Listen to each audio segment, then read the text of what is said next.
Welcome back, guys. Thank you so much for tuning in again. My name is Simone, and as much as I would love to tell you that we're done with the weird times, it just unfortunately keeps snowballing from here. So I have a few more times to describe to you guys, so let's dive into that. Another thing that caused me to be a little bit confused while I was at God With Us International during my honeymoon phase was when I was in 10th grade at Everett High School. And before I get started with this story, I would really like to thank everyone, all the teachers and staff and students, for just being respectful of all of us as church kids at the school. Like, we were never teased, we were never talked about, we were never shunned or left out or anything like that. People were very kind, and that meant a lot. And I really pride myself for being from Michigan, because I never had even a racist situation while I was at Everett High School or any of my schools that I attended. And so I really appreciate just the diversity of Everett.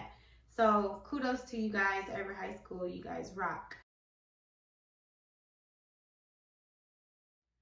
So I was in 10th grade and homecoming season came up. And again, everyone was pretty much really respectful of us being church kids. And so I think that the school was really mindful of how we carried ourselves. And so it was no coincidence that a lot of my peers who went to God With Us International were nominated for homecoming court. And not only were they nominated, but they won. So we were at a pep rally and everyone was dressed up, and I wasn't on homecoming court, but a lot of my peers that were at God With Us International were. And so they won, and it was a beautiful occasion. They took pictures and everything was nice.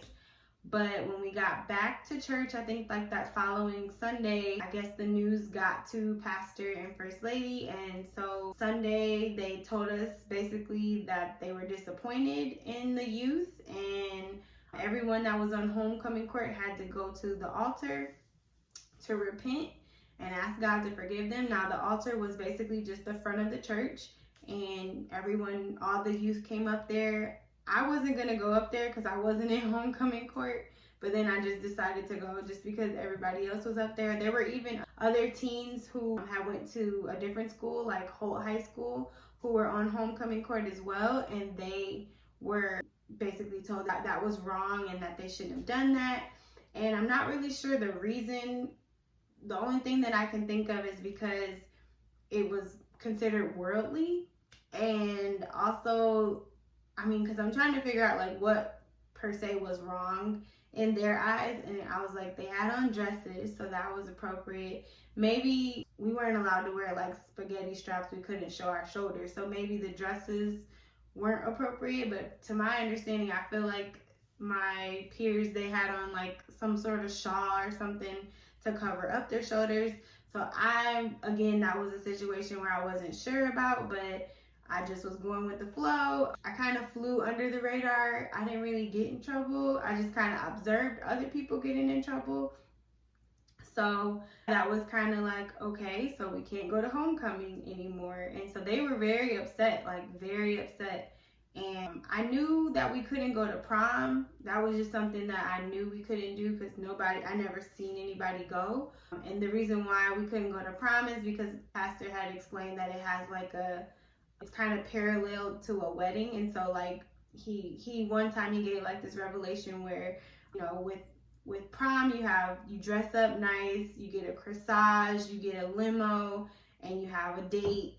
And then what's expected after prom is that, girls lose their virginity, which it can be paralleled to marriage, where, you get dressed up, there's a date, well, not a date, but your husband, your spouse, and you're expected to, that's the time where you lose your virginity when you get married. So I was really impressed with that analogy, because I was like, wow, that's deep, my God, amen, at the time.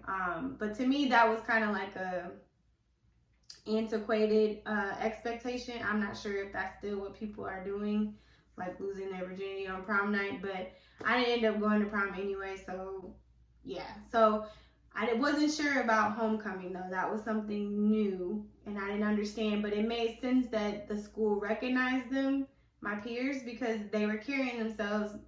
Honestly, it was kind of like a compliment. So it was like they were carrying themselves like church kids and being respectful to their teachers and things like that. So I could see why the school would want to honor them. So that was a little bit confusing to me as well. Another thing that was kind of alarming and confusing as well while I was in the honeymoon phase or trying to be a two was a lot of rumors about the church being a cult. Like I ran into that quite often, but most specifically it happened when I have a little sister, and she was like 2 years old at the time. And just in order to like spend some time with her, I think I had just got my license or something like that. So my mom was allowing me to have the car to myself. And so there was one particular time where I had asked her mom if I could take her to church. And so she asked me what church I went to, and I told her God With Us International. And she was like, oh, okay. So she had Googled the church, just to kind of see like, where am I taking her baby? So she Googled the church, and I guess all this stuff came up that was obviously negative.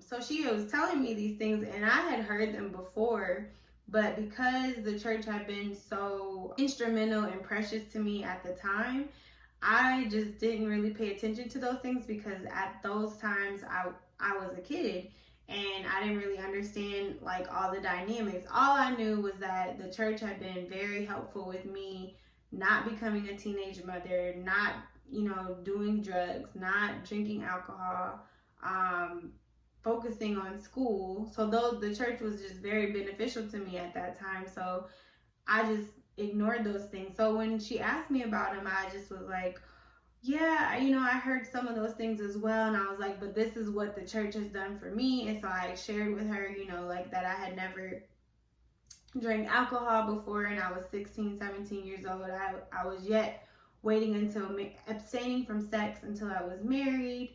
And that I had never even like attempted to try like any type of drugs. And so to her as a mother, that sounded really good. So she allowed me to bring my little sister to church. Hearing those rumors, I guess at the time it wasn't relevant to me because going to church had made me happy and I liked it and I loved it a lot. But now that I call it now, it's just like, yeah, that was kind of weird that, everybody in the city was regarding the church that I went to as a cult. So another time that I would say was not only weird but very stressful for me and caused me a little bit of heartbreak was regarding the teen girls. Again, a similar situation, but this time I was the one that lucked out, I guess. So in my efforts at this time, I was trying to be a three because of the drama that I was enduring with some of the teen girls as we were all trying to be twos. We were doing a project as a teen ministry, so we had youth days every fifth Sunday. I'm not sure if I mentioned that in the previous videos, but we had youth day every fifth Sunday. So we would decorate the church, and it would take a lot of time to make it as beautiful as we did. And so we were working on that project, and Minister Prima was going around and talking to people privately. And I heard later on, I wasn't aware at the time, and I wasn't paying attention either because I had made a point in my heart that I'm only going to be a three. I'm going to mind my own business. And I'm just gonna wait. If it's something that's available for everybody, then I'll be interested. But if it's just some of this like private stuff, then that's not something that I want to be a part of. And I'm not sure if you guys caught the last video regarding these pendants that we got, but we got these pendants from Pastor and First Lady. And when they gave them to us, I think someone had mentioned, like, could we come over to their house?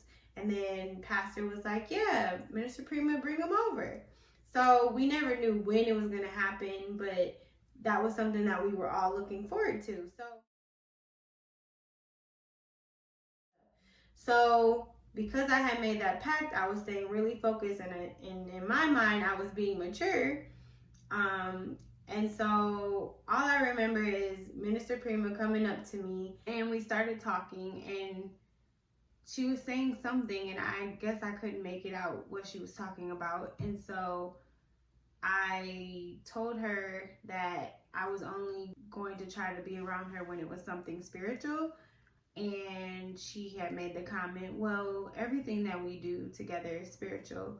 And so I said, yeah, I know, but I'm just trying to be, I don't know. I didn't tell her I was going to be a 3, but basically I was just saying like I was going to try to be mature and not get involved in all this riffraff. So she fixed my necklace. I had on the pendant necklace that we had got from Pastor and First Lady, and I went back to my project. Like, I wasn't perceptive on what was about to happen next. Next thing I know, maybe like 30 to 45 minutes later, I had seen like a group of them by the Pastor and First Lady's office door. Like, it was like a big crowd of people, as if like Minister Prima was whispering something. But again, I was just trying to mind my own business, NYOB, be mature. So I just went back to my station to do my project. And so maybe like 15 minutes later, I come back, you know, where the large group was, and everyone was gone. And it wasn't like they were gone in their own cars. They were gone like in the van somewhere. So I immediately felt despondent and stressed out. So, you know, I'm texting everyone, and pretty much I reaped what I sowed to the other girl in the previous video, because no one was answering, obviously.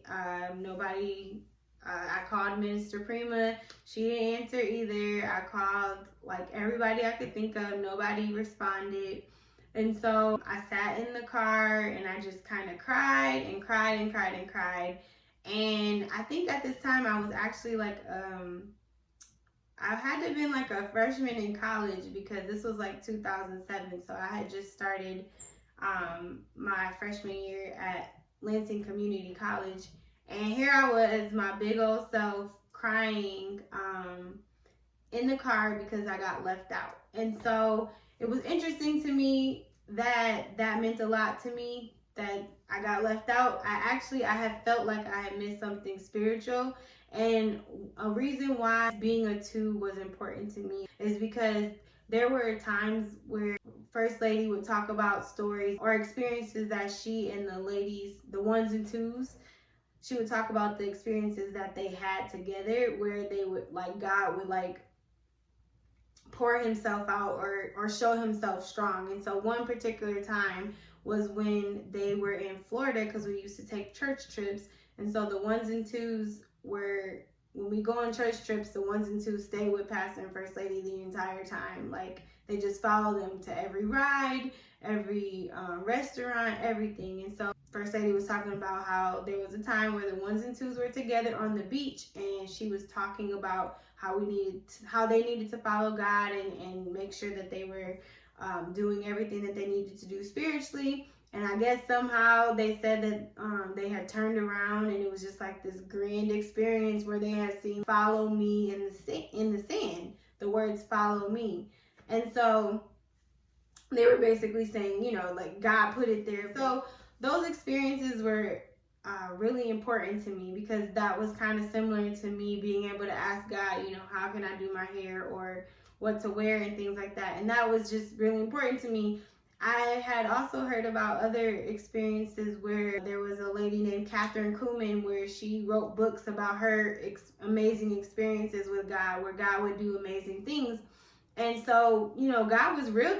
I had heard rumors that God was just this amazing being that was doing like these supernatural cool things. And one of them, in regards to Catherine Kuhlman, which Minister Prima had introduced us to, she had talked about, I think, at like the Azusa Street Revival, which was a popular revival where I guess amazing God things would happen. And there was this one particular story where I guess a man had started playing the piano during this revival, but he had never played the piano before, and it was like on key. So I mean, those types of experiences had always been super interesting to me, and I just wanted to always like experience it. So when I got left, it was devastating because it felt like I was gonna miss out on something, you know, that could happen, you know, and I didn't want to miss it. I always wanted the real thing. Like, I knew that I had, you know, fasted and prayed and tried for these experiences, but I hadn't really gotten any. I think the most thing that spiritual thing that I've ever gotten was like goosebumps when I wasn't cold. And so I would always equate that to like the Holy Spirit. And it's interesting because I still get goosebumps now, and I don't necessarily equate it to that, but that was my closest experience to, you know, something grand happening or whatever. And so fast forward back to the story. So I was in my car. It was winter time, so it was freezing cold, and it's actually my mom's SUV.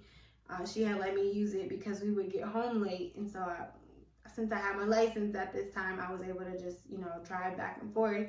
And so I just cried and cried and cried and cried, and I had text Minister Prima's older brother. I was like, where are you guys at? He was also a team leader at the time, and he was like, I don't know, Mom, but I sure wish you were here. Like, he didn't even tell me either. So it was just devastating. And so now, retrospect, I understand why that meant so much to me, and I'm just bringing up another book because books are awesome. And so the same author that I talked about before, Dr. Luann Brizendine, she wrote The Male Brain as well. And so I didn't finish this one all the way, but it definitely provided some insights. And the cool thing about her books is that she doesn't just talk about the male brain, she kind of compares the two. And so when I was reading this particular book, it says that social acceptance can make the difference between life and death when it comes to teenagers. And it also says, to teenagers, disapproval from peers feels like death. And then also, fitting in is everything. So those quotes really stood out to me because that's exactly why I was like having a heart attack, because my brain was in the stage where, you know, social acceptance was important. And then not only that, if you couple it with the spiritual component, like I really wanted to experience God. And so it was just a really devastating situation. And I don't understand why Minister Prima wanted to divide it, because we were all like, I don't know why it had to be the way it was. Like, how come she just didn't say, guys, come on, you're working hard, we're gonna take a break, I got a surprise for you. I didn't understand why it had to be the way it was. And so later on, I found out that the reason why it was divided is because everyone had to figure out a riddle. So when she had come to me to like turn my necklace around, I wasn't catching on because I was in the mindset of, you know, you're only gonna participate in the stuff that's announced. You're not gonna be doing all this extra stuff, which caused me to miss out on that, which meant a lot to me for some reason, because afterwards I ended up like asking her like every week if I could come over, because I had found out that they had went to the house. And so I was devastated. So I didn't understand why she didn't announce it. I guess maybe just she wanted to have a little bit of fun or something. I don't know, but that was really devastating to me. So I missed out. That situation was, I think, like the catalyst that made me strive to be a 2 harder than ever. So I literally, like, at first I was at the 3 stage where I was like, I'm going to be mature because I don't want to cause any drama or frustration or, you know, division between my sisters in Christ. And so after that happened, I was like, you know what, forget it. I'm a 2 forever. You know what I mean? Like, I just was like, okay, we're gonna do whatever we gotta do. It's every man for himself type of thing. If you get bumped, you get bumped. Like, I just took on this like gung-ho attitude, and that's literally the attitude that carried me all the way to Las Vegas, because this was actually, I believe it was in like the beginning of 2007 when this situation occurred.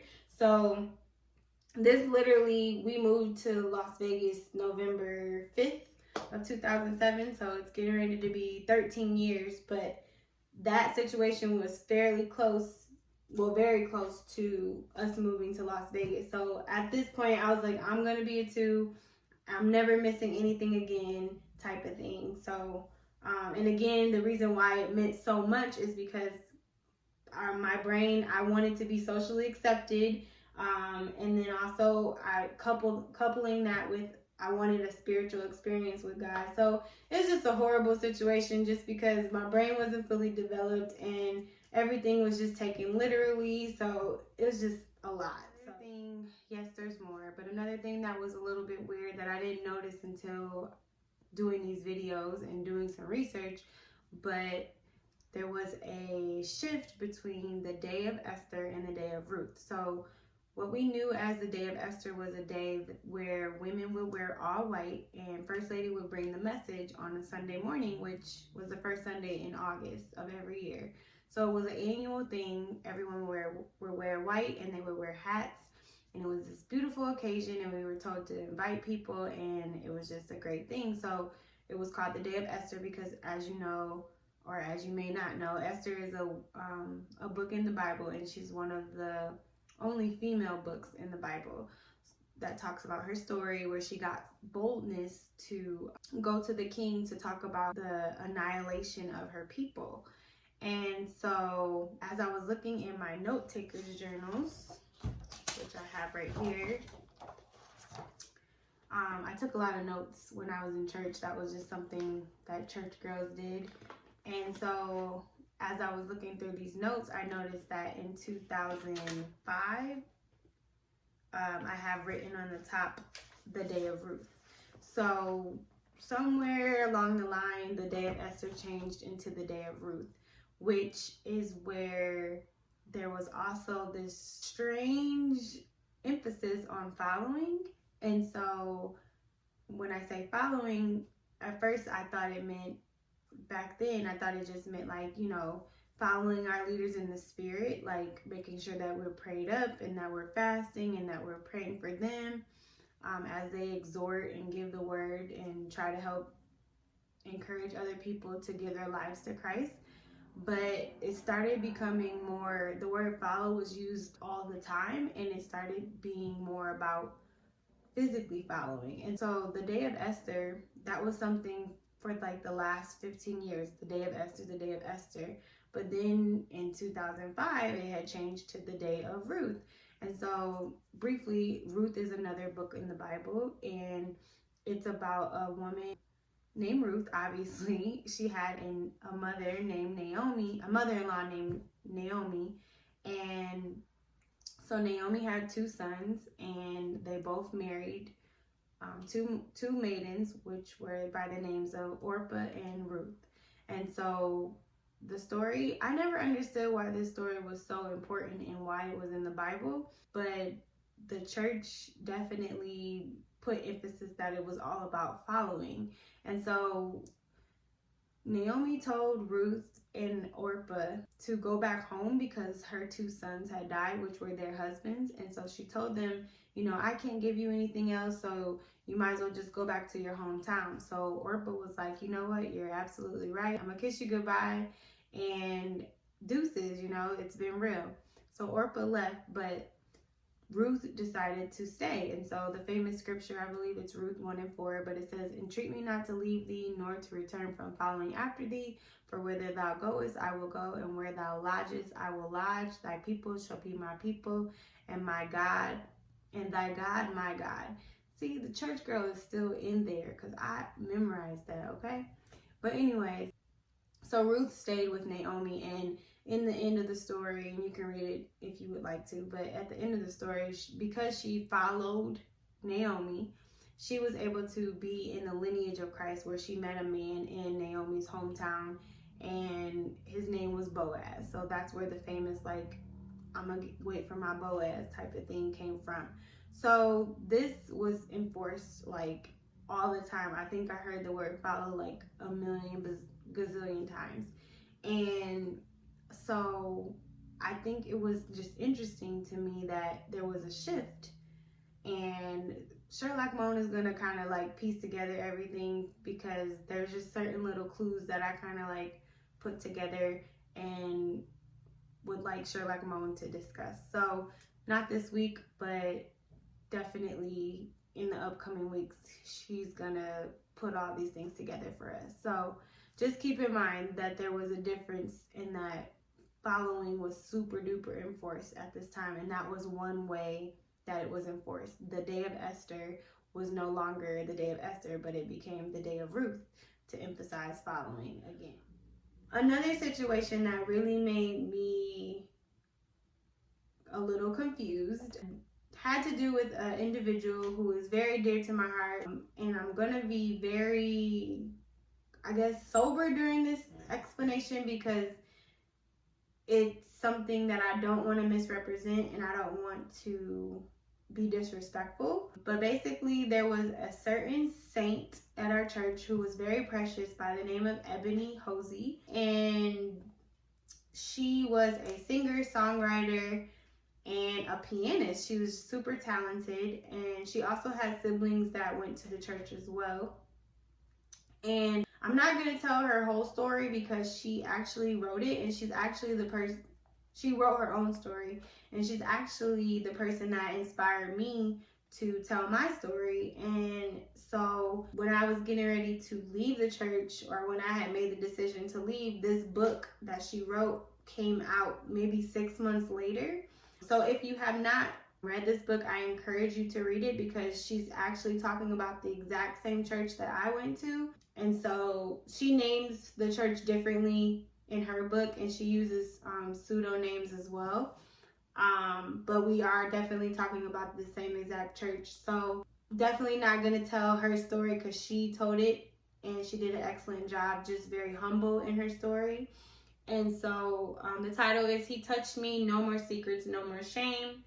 And it's by Ebony R. Hosey. So I encourage you, if you have not purchased this book, purchase it. I'm not sure if there's paper copies still available, because I thought I had lost my copy, and so I had looked recently to go to buy another one, but I had only seen it on like Kindle, and this is on Amazon. But check it out, see if you can get a paper copy, because she actually talks about her experience. And the reason why she means so much to me is because she was so brave to tell her story, and basically she gave me the courage to tell mine. I wanted to write mine, but it was taking too long, so I just decided to do a video version of mine. So as I described this scenario, this happened in about 2004, and thank you for everyone that's been helpful with me, helping me get my dates and stuff together, because I want to make sure that the timeline is as accurate as it can be, because it helped me piece together my own story. By understanding hers, I'm starting to understand mine, which is crazy to me. It's like a freaking movie. But in 2004, Ebony got sick. And so I remember being at, we had like a 5:30 prayer. And 5:30 prayer was just where we would come to church and pray on our knees, or we could lay out prostrate, I believe that's how you say it, face down on the ground, and just pray for like 30 minutes, and then pastor would talk for about 15 minutes about something he read or something like that. And so during this 5:30 prayer, they rushed everybody out like immediately during the prayer. And so I wasn't sure what had happened, but basically there was rumors that it was Ebony who had gotten sick. Now at the time, I was used to people getting sick, not used to people getting sick, but it was normal for people to like get ill and then they would have to tend to it. So I wasn't like super alarmed at the time, because I remember being in like elementary school, and there was this one lady who would have seizures a lot because it was so hot in the church that we would rent out. And so it wasn't a church building, but it was just like a hall that the pastor and first lady would rent out. And so they didn't have air conditioning, I don't think, in the facility. So they had these large fans, and there was a lady there who attended church, and she would, have seizures because it was so hot. So I was used to people sometimes falling ill, and then they would have to like make us evacuate or something like that, or get out the way so that they can attend to the the person who had fallen ill. We even had like a nurse that sat on the second row adjacent to the twos row.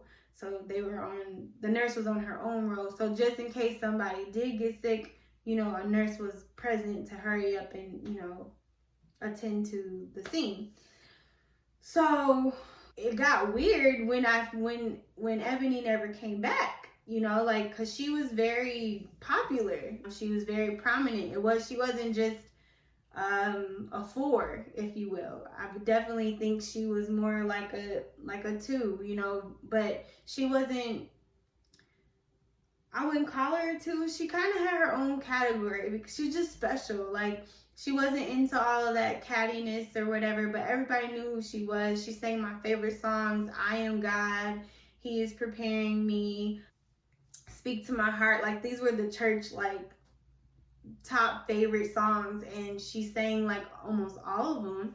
And so she was just very special, but very quiet, very poised, if I could describe her personality. I remember her being my substitute teacher in elementary school. So I remember seeing her and just remembering like to give her a hug and stuff because I knew her, that she went to God With Us International. So just a very sweet lady, but it did start getting weird when she never came back. Like, she never came back. And then it was like, oh, she also played the grand piano as well. So she was just so her absence was obviously felt because she was such a prominent figure in the church. It wasn't just someone that just visited here and there.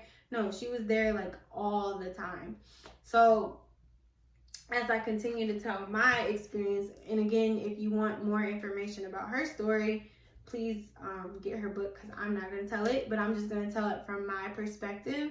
So I feel like her story is definitely connected to my story, which I think I'll have Sherlock Moan kind of dive into that a little more. But yeah, she never came back. And then I had heard that she had kind of like went to go live with her parents until she got better. So I didn't know the details of her sickness, but I really missed her a lot. And I remember First Lady had made a prayer for her.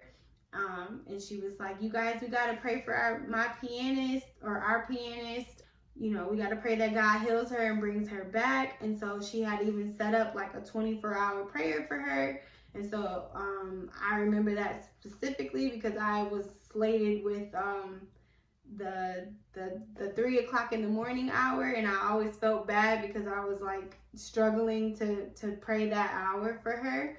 But I remember like getting up in the middle of the night and praying for her during that time, but still dozing off at the same time. So unfortunately, she ended up passing away, not during that time, but several years later. So if you read her story, you'll kind of get an understanding of some of the stuff and the stress that she went through at God With Us International. But again, she uses a different names, but she's talking about the same church, same pastor, same First Lady, etc., etc. So we'll revisit that. But that was something that was a little bit that I didn't realize was weird to me at the time. This last situation regarding what was weird to me was how Minister Prima would treat us sometimes. And so one of the things that she was really good at was ignoring people. I don't know why that was something that she did, but she did a very good job at it, to the point where I was questioning my own existence. So one particular time, because following was so enforced, obviously, I wanted to be a 2 again. I was like, I'm never missing anything again. I don't want to miss any opportunities, like, or special events or things like that. So with my newfound 2-ness, I guess, me being a 2, I wanted to be everywhere. Wherever they were, I was like, I'm gonna follow. They were reinforcing the following. I didn't want to be considered, you know, someone that didn't follow, or I didn't want to be considered a 3 or a 4. So I needed to go everywhere. So First Lady's, I believe her uncle had passed away, and the funeral was going to be held in Jackson, Michigan. So I had my license at the time, and I wanted to go to Jackson, Michigan. However, my mom said that I could not use her vehicle to go. So I was trying to rack my brain to think about like who else was willing to go because I think it was like a Tuesday or something. So people were working, so not a lot of people were going, just a select few, probably ones and twos. So a new character who I haven't introduced yet by the name of Minister Giovanni. He was a team leader, and he also was someone that used to take me and his little sister to school all the time. He would take us to Midnight Madness. He would take us to, which Midnight Madness was like a sports event at the Breslin Center. He would take us to open houses for our friends. Like, he was like our personal chauffeur. He was just really always there for us. So, and I'll explain more about him soon. But basically, I had texted him to see if he was going to the funeral, and he said that he was, and that he had this giant Suburban that he and Amir were riding in. So Amir was also one of my classmates. He was like a year older than me. So even though Minister Giovanni was very instrumental in chauffeuring us around as kids, I wasn't sure if, as an adult, if that was okay, which I was like 18. So I wanted to text Minister Prima to see if it was okay. So I text Minister Prima. I got some courage because I kind of had an idea that, you know, she was going to say no. But Minister Giovanni used to take me and his little sister to school all the time. So I didn't see how it would be a problem. But that was when we were in middle school. Now, mind you, I'm out of high school, and now I have this like God scope or whatever. So riding in a car with a male had more of a negative connotation to it versus us getting a ride from him when we were little kids. Like, he would take us everywhere, like all the time. So for some reason, I just needed her approval, her validation. And so I text her, and I text her, called her, probably I'd say maybe a good 20 times, right? And she didn't respond at all. So I was just like, hey, you know, Minister Giovanni has this Suburban, and he said that I could ride with him. He was going to pick me up. I really want to go to this. I really want to follow to this funeral. Like, it meant a lot to me to go, okay? Like, I didn't want to miss nothing else. I had already missed a lot of stuff, so I'm trying to make up for it. And she didn't respond at all. And I don't know if, like, so he was telling me, like, Moan, I'm near your house. Like, you know, are you sure? Are you going to come or no? And I was like, I'm just trying to, like, get in contact with Minister Prima just to make sure it's okay. And he's like, okay, you know, I'm still in the area, so let me know. She did not respond at all. And part of me wants to say, well, oh, Simone, you know, maybe her phone was dead or whatnot. But that same scenario came back to me when I had told her, oh, you know, the girls want to know where you are. And she just like, So that's literally like what I'm thinking. And I'm like, why is she ignoring me? And then I ended up just saying, you know what, Minister Giovanni, it's fine. I'm not going to be able to go. And he was like, are you sure? And I was like, yeah, man. I was like, you know, she ain't responding. For some reason, I needed her approval because I seen what happened when people got in trouble, and I didn't want to be a part of that. Didn't want to be a part of that stuff. So I ended up texting one of my other peers by the name of Sunny, and I asked Sunny if her mom was going to allow her to take her truck. And she said, yeah, but we don't have any gas. So I was like, hey, I got my credit card. I'll give you a full tank of gas. Let's go. All right. So we ended up getting there. And then I don't know if God did this on purpose or something, but I had to use the restroom, right? So I go in there, and who's the first person in there? Minister Prima. So she's like fixing her hair or whatever. She used to do this a lot. And I just looked at her because I had literally called like 10 times. I text, like I blew up her phone, and she just looked like, oh, hey, Mom. So she just was like, oh, hey, Mom, like that. And I was just like, hi, like that. And I didn't ask her, you know, I just felt like it was out of line to be like, Nigga, did you get my text messages? Like, I felt like that was just disrespectful. So I didn't even question it, but it was just the most bizarre feeling inside of me because I didn't understand, like, why couldn't she just answer me and tell me, like, no, Simone, that's not appropriate, or, you know, it just would have saved me a lot of time. And because I thought maybe she just wasn't, like, getting the phone or near the phone, so I'm, like, hoping, like, oh, you know, but yeah, and she, to this day, she never addressed that situation. So that let me know that, yeah, she saw your text messages. Yeah, she saw your phone calls, but she just ignored them because that's just what she did. And that wasn't the first time. As we get into Vegas, like, that was just a constant thing. So she had an ability to ignore your existence and make you question your own, like, whether you're even visible. Like, am I real? Am I real? Am I still here? She had a way of doing that. And it had some negative effects. But I'm really glad that I can laugh because in the past, this video, if I would have tried to do these videos, I would be, like, in tears the entire time. But now, it's, to me, it's just funny, like, that this is how people really were, like, treating people. And it was just okay. Like, this is supposed to be, this is the God way or whatever. But I made it to the funeral, and it was, I don't even remember the funeral. All I remember is going into the bathroom, and it's just me and her, and she's looking like, hey, Mom, like that. Like, and, you know, and I was just like, hey, and just went to the bathroom. I didn't even want to talk to her because I was just like, really? Like, come on. Like, are you kidding me? Like, you can't answer a text message or a phone call? Like, I didn't understand what the issue was. But maybe she felt like you should have already known the answer. Like, but I didn't because it was a team leader. So it was like, he's my team leader. Amir rides in the car with you sometimes. And Amir is a boy, and if he's riding with you, it's just like, to me, it was the same scenario. Whew, I'm getting stressed out just thinking about it because I can't believe she did me like that. Like, for real, bro. Like, wow. That's not even the half of it. Like, yeah, but tune in for next week. Let me do a little transition.